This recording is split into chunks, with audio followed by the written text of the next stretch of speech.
Hello there, listener, and welcome to this presentation of the participation of liaison and partner organizations in a CENELEC TC and CENELEC joint TCs that have a CENELEC secretariat. This presentation will show you how to use the CIV, so the CENELEC Internal Voting system, to approve the liaison requests that might be received. My colleagues are here to tell you about how the system exactly works. So there is my colleague Anna Alfredo, who's working for the technical boards in the standardization team of CEN and CENELEC. And we have the pleasure with us to have Mrs. Stephanie Levy, secretary of several CENELEC, CEN and ICTCs and working for PSI. So please, ladies, the floor is yours. Hello, dear listener. So I will try to explain the general procedure to deal with a request for technical cooperation with CENELEC TC or a joint TC led by a CENELEC secretary. In general, we receive at CCMC in our dedicated email, partners@cenelec.eu, a request for information regarding the process by the organization, the applicant organization. We usually address the organization to our Guide 25, CEN and CENELEC Guide 25, where the general requirements, the obligations, but also the rights of a liaison organization are described, and the general process for the approval is also mentioned. With the Guide 25, we send and invite the organization to fill in an application form that is also available online and from our CENELEC community page on BOSS. The form contains general information about the organization, about the different technical bodies that it wishes to cooperate with, and their interests, and also the added value they can bring in to the activities of the relevant TCs. Upon completion of the form, the organization sends it with any documentation that is needed for CCMC to assess the compliance with the general requirements to become a liaison organization. We try to do this assessment within a week. And in case there is already a pre-existing liaison agreement with the CENELEC, the form is only partially filled in, so the process can be even shorter. Upon a positive assessment from CCMC, the partners team sent an email to the TC secretary involved and request them to launch a 4-week CIV. Voting process is mandatory, even if the liaison request may be mentioned and decided upon during a meeting. There is always the need to launch a CIV. And this is exactly what our TC Secretary, Stephanie from BSI, is going to exemplify after. Stephanie, please. Thank you very much, Anna. So, as Anna has said, you want when you need to do the CIV, or when the CIV is ready to be launched, you will receive an email from mail partners with the application form and the assessment checklist and any other information that you will need to inform your committee and to do the CIV. So that will also include the formatted decision template, which you will need at the end of the process. So here is an example of the application, the email that you will receive setting out the steps for the CIV. So once you receive this, you will then go to the CIV to you'll go to the CIV to set the vote up. You'll find the CIV on the electronic on the expert area and under applications and services. But before you go to so you'll click so you click on here, the electronic voting, and that will take you through to the CIV page on where you can create the vote. So to create a new CIV, you press Add, and that will take you through. So it will open. Sorry, it will open on. It might open on the technical documents page. If it does, you click on the committee internal voting tab, and press Add to create the new page, which will take you through to a screen a blank version of this screen here. So to select. So you select your committee, in this case it's TC62, and the voting reference will be your next decision number in your particular committee. So in our case, we reset the numbering every year to start at 1. So our decision is the first in 2024. So the vote title will be the participation of your organisation as a liaison to CENELEC TC62. So the document hyperlink is you'll be able to find that the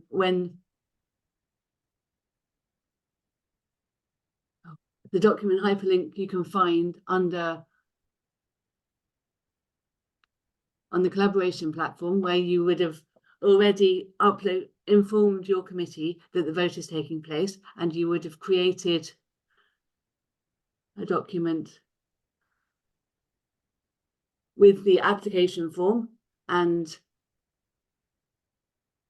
the checklist, which you would have which you would circulated to your committee to inform them that the vote is open.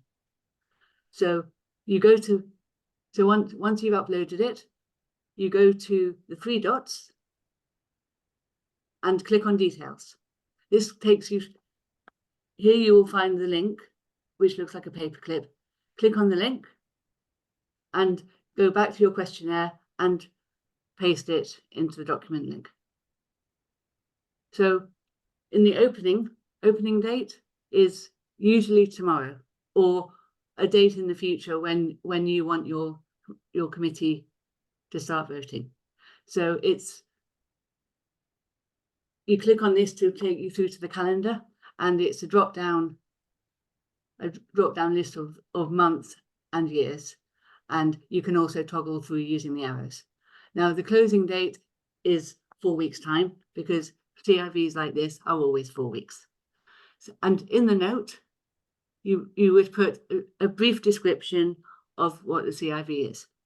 Now, you can use the information, the text that was shown in Anna's slide before, and as a draft text, a template for this particular note. So you would leave the comment type as the default online, and so that's that page ready. So on this page, you've got a save button, which when you're ready to go, when you're finished, you press save.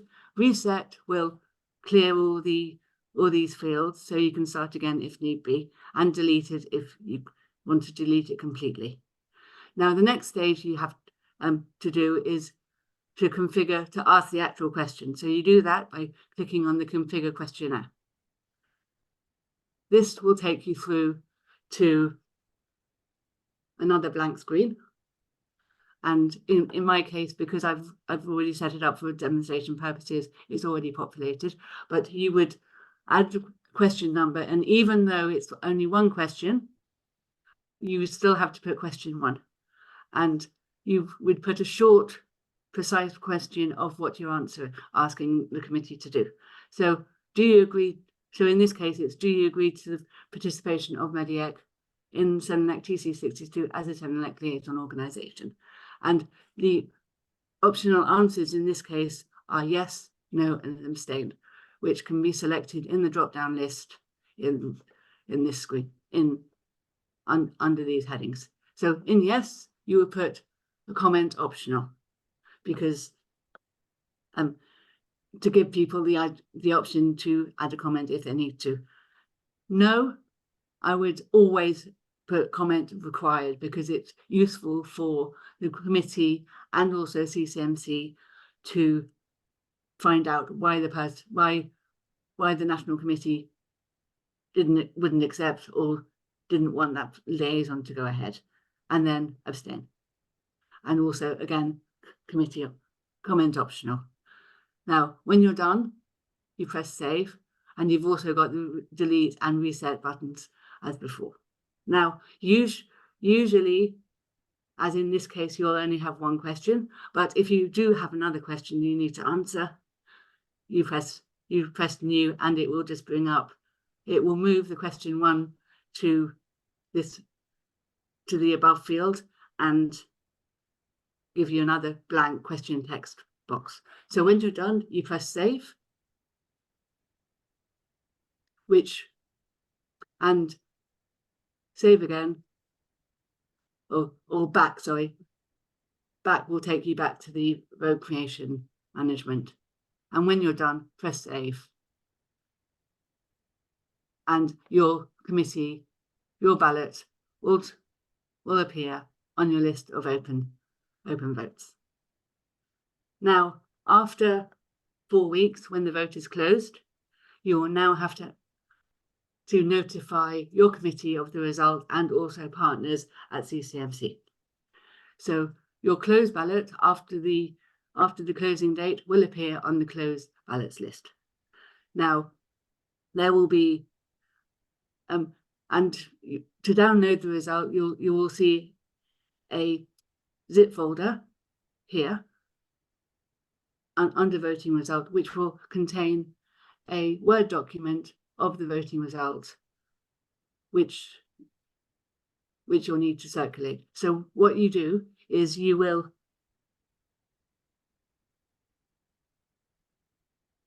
need to format the decision, and very usefully, the blank template of the formatted decision template will be circulated to you in the email you will receive from partners in the first place. So you'll need to populate it with the ballot, with the decision results, whether it's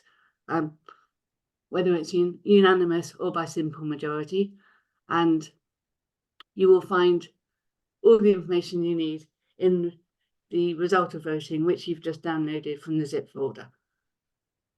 And so you would combine the two in the PDF and circulate it on the collaboration platform to your committee and also to partners at CCMC.